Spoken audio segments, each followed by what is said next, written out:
তোমাদের বানিয়ে দেখাবো কলার মালপোয়া। দেখো এই কলাগুলো অত্যন্ত পেকে গেছে, এগুলো না ফেলে এটা দিয়ে দারুণ স্বাদের এক মালপোয়া তৈরি করে দেখাবো।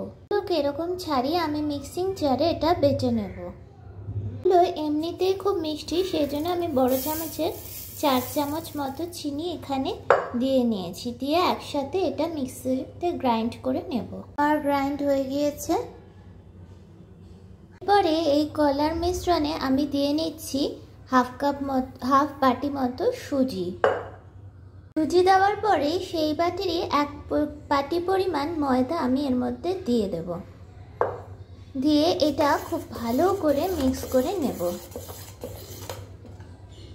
খুব ভালো করে মিক্স করে নিয়ে এইবারে আমি দিয়ে দেব দুধ এমনভাবে দিতে হবে যে ব্যাটারটা খুব ঘনও হবে না আবার খুব পাতলাও হবে না, এভাবে এটাকে মিক্স করতে হবে।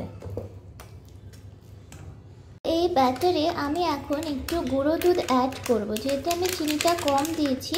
আর গুঁড়ো দুধের কিন্তু টেস্টটা দিলে একটা অপূর্ব সুন্দর টেস্ট আসে। এখানে আমি আমুল স্প্রে ইউজ করছি, পিঙ্কটা, যেটা বেবি ফুড, আর তোমরা যে কোনো গুঁড়ো দুধ ইউজ করতে পারো। তো এটাকে আবার ভালো করে মিক্স দিয়ে নেব।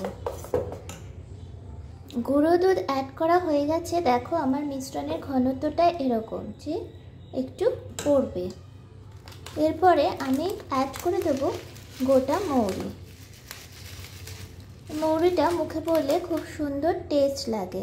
আর এখানে দেখো আমি 1 চিমটে নুন অ্যাড করে দিচ্ছি, তাতে মিষ্টি টেস্টটা ব্যালেন্স করবে আর খুব সুন্দর একটা টেস্ট আসবে। তো এটাকে আবার ভালো করে মিক্স করে দিচ্ছি। ব্যাটার আমার কমপ্লিট। এবার এটা রেস্টিংয়ের জন্য আধা ঘন্টা ঢাকা দিয়ে রাখবো। 30 to 40 মিনিটস তোমরা রাখতে পারো।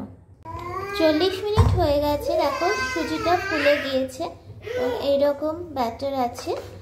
আর আমি এখানে রিফাইন্ড অয়েল গরম করতে বসিয়ে দিয়েছি। ও পিছনে দেখো আমার পুচকেটা খুব চিল্লাচ্ছে। তো তেল মনে হচ্ছে গরম হয়েছে, একটু চেক করে দেখবো। এইভাবে আমি ওপর দিয়ে তেলটা দিয়ে দেবো। তেলটা ডুবোই আছে।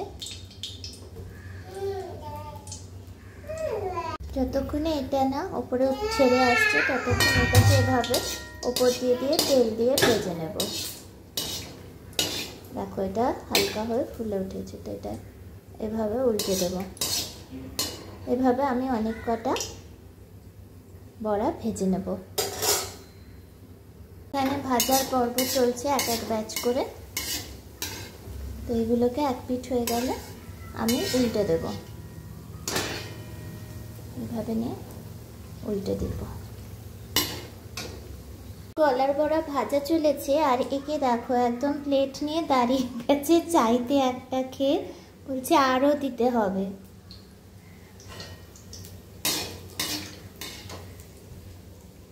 দারুণ স্বাদের আমার এই কলার বড়ার রেসিপিটা, মালপোয়া বলতে পারো, রেসিপিটা তৈরি হয়ে গেল। ভেতরটা একদম দারুণ সুন্দর হয়েছে।